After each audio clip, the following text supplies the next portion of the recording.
RPS.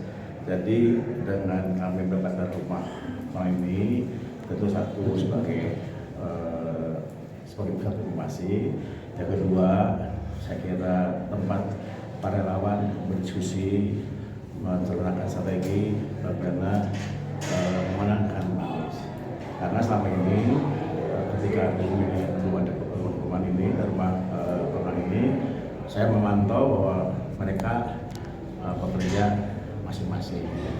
Setelah kami melihat, kami selaku sesepuh di satu gubernur mengusahakan pemenangan, dan alhamdulillah ketika mereka kembali ke sini sampai malam saya masih bisa berkomunikasi dengan mereka. Alhamdulillah mereka sangat senang sekali karena mereka selama ini barangkali berpikir hanya dengan relawannya, tapi sekarang dengan diskusi dengan lain bagaimana gerakan ke depan untuk melakukan ini. Dan saya kira tadi sudah saya buka bahwa silakan juga partai pengusung silakan untuk datang ke sini setiap saat untuk berdiskusi bagaimana bisa menekan Anies itu. Pak, sedikit Pak, kalau relawan di Kuningan itu ada berapa orang Pak, dan strategi pemenangan relawannya seperti apa aja Pak? Ya, simpul relawan yang tercatat sampai selama ini ada 25. Strategi pemenangan tentu mereka biarkan diskusi di sini, dan selama ini mereka dengan kemampuan yang ada sudah bergerak masing-masing kecamatan sebagainya, dan kemampuan yang ada. Nah, tentu potensi ini akan lebih bisa dimanfaatkan ketika mereka berkumpul di sini, karena kami juga sudah mematangkan di tiap-tiap kecamatan sudah ada masing-masing rumah untuk dijadikan sebagai tempat berkumpul. Kalau target pemenangan Anies di Kuningan berapa persen Pak? Target sebetulnya kalau tentu harus maksimal ya.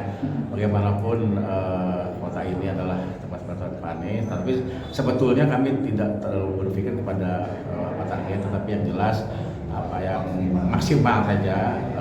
Kami akan berteman-teman untuk secara maksimal, jangan terlalu berpikir, karena bagaimana ketika itu pun hasil survei misalnya lebih besar pun saya udah besar, jangan dibawa, karena Pak tentu ada semakin ke depan itu semakin banyak tantangan-tantangan yang kita hadapi. Pak Punten, kalau kita itu relawan itu didasari karena Aniesnya warga Kuningan atau karena potensi lain Pak? Mohon maaf, barangkali saya bisa menjelaskan gini. Saya kan selalu tinggal di Jakarta.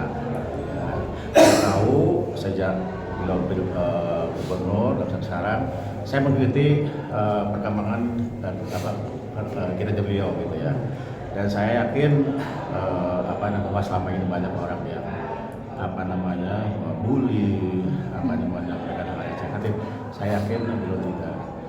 Memang bagi sebagian orang yang barangkali belum pernah tahu di pelosok barangkali ya, ada orang-orang yang barangkali belum tahu siapa Anies. Itu kita sampaikan. Tetapi bagi kami barangkali yang punya lebih pendidikan, saya kira yang pertama itu sebagai bonus sebetulnya. Yang pertama tentu amanah, jujur, tabligh dan sebagainya. Bahwa orang Kuningan itu bonus saja.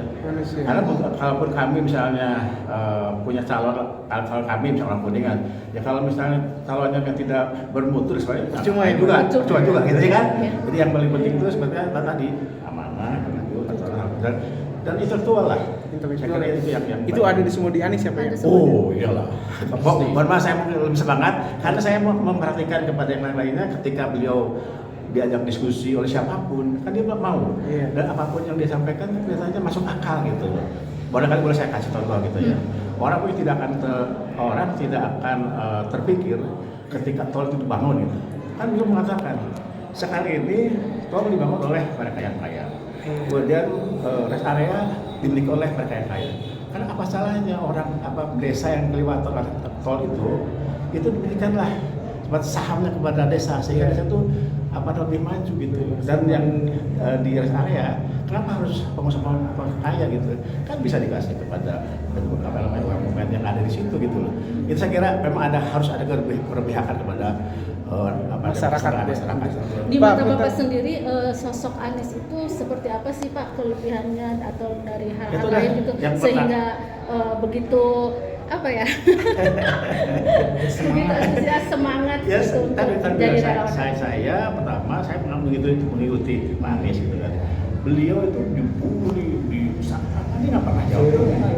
Iya, jadi selalu saya nggak mengatakan setiap pernyataan jangan dibalas dengan pernyataan, tapi rekam jejak. Dan kita harus tahu gitu, rekam jejak seperti itu apa.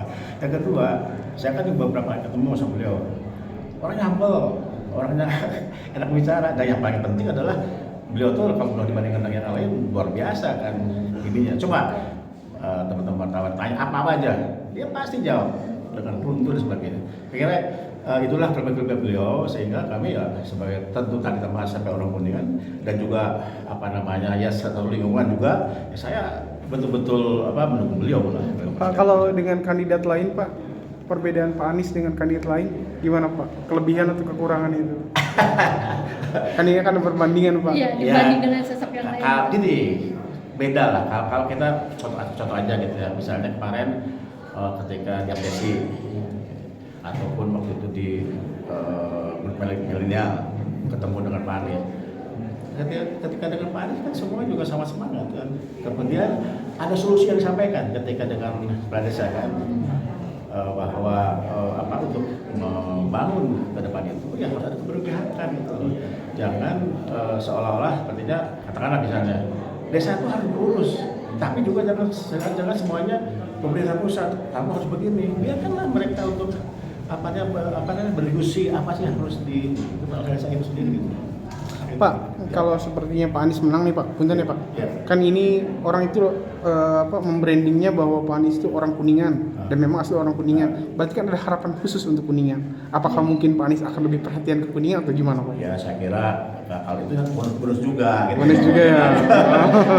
Sebagai seorang presiden misalnya Kuningan, ya itu mah nggak usah diceritakan juga. Saya kira juga pastilah ada perhatian. Tapi saya kira ya kita harus apresiasi beliau sangat untuk Indonesia lah itu aja. Indonesia ya Pak ya. Itu bonus aja. Untuk sosok pendamping Pak Anies ini Pak,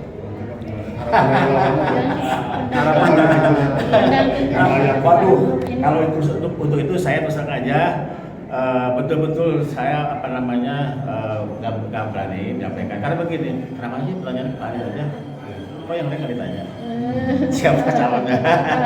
itu hanya Anies dan Allah yang tahu. Jadi tunggu aja tanggal berikutnya. Iya. Tapi siapapun calon pendampingnya relawan pasti didukung. Setuju. Insya Allah. Itu pasti bisa memberikan ini untuk harapan Pak Anies terkait rumah pemenangan Pak Anies ini gimana Pak? Baik, terima kasih atas waktunya. Mohon izin, kami sifatnya menambahkan. Jadi apa yang tadi disampaikan sudah cukup lengkap, jelas dari kesimpulan. Cuman kami sebagai yang dipercaya di rumah pemenangan ini menjadikan sebuah PR bagi kami sebagai relawan untuk meningkatkan perjuangan kami untuk satu tujuan sablugetan uyuk sauyunan pemenangan Anies Baswedan.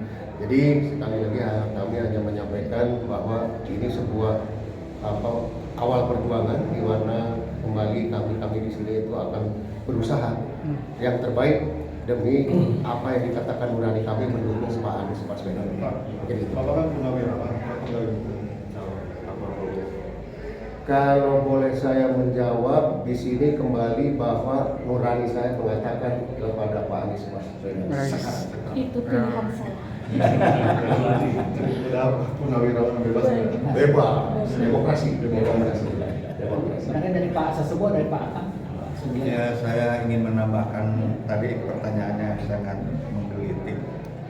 Pertimbangan apa kita memilih Pak Anies? Iya betul Pak. Itu pertanyaan yang sangat mendasar.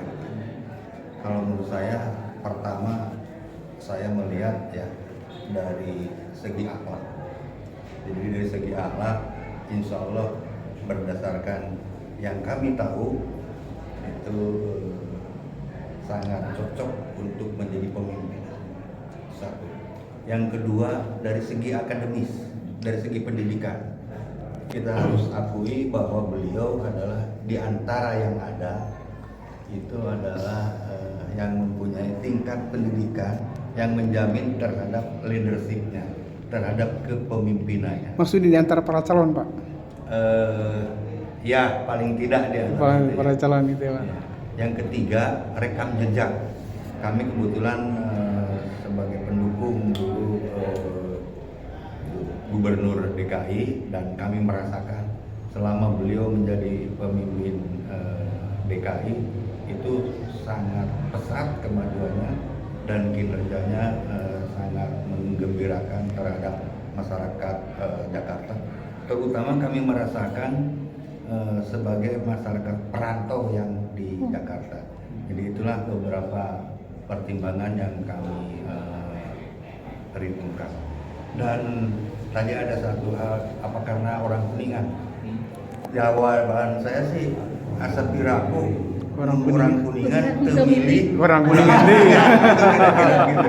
Kita harus mengakui, kita harus menyadari Asap Piraku lah gitu kalau kita nggak memilih orang Kuningan. Saya kira itu. Pak, sedih Pak, tadi ke masalah rumah pemenangan pemilu Pak. Bagaimana cara memanage rumah pemenangan pemilu Pak? Karena kan kita ada di bawahnya, di tiap kecamatan ada ya Pak. Bagaimana cara memanage-nya Pak? Jadi yang pasti adalah kami akan selalu melaksanakan apa keharusan kami sebagai katakanlah yang dipercaya di rumah pemenangan ini untuk langkah-langkah yang lebih konkret lagi, yang lebih semangat lagi untuk pemenangan nanti ke depan. Dan tidak lupa kami akan terus konsultasi dengan para sepuh-sepuh di saat kami melangkah untuk yang terbaik. Kan itu ada di tingkat kecamatan ya Pak, di 32 juga ada ya Pak ya? Ada, diresmikan. Kalau di tingkat desanya ada tidak Pak kira-kira Pak? Atau ada rencana? Sementara di tempat desa yang sudah diinikan, yang sudah diprediksikan, ada yang sudah dikondisikan adalah di tiap kecamatan. Kalau rumah pemenangan pemilu dikelola berapa orang Pak?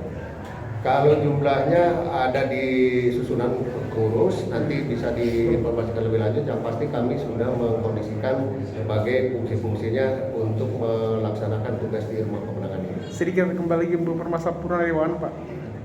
Sosok Anies dibanding dengan sosok yang Purnawirawan gimana Pak? Kembali Purnawirawan, iya Pak. berarti purna tugas.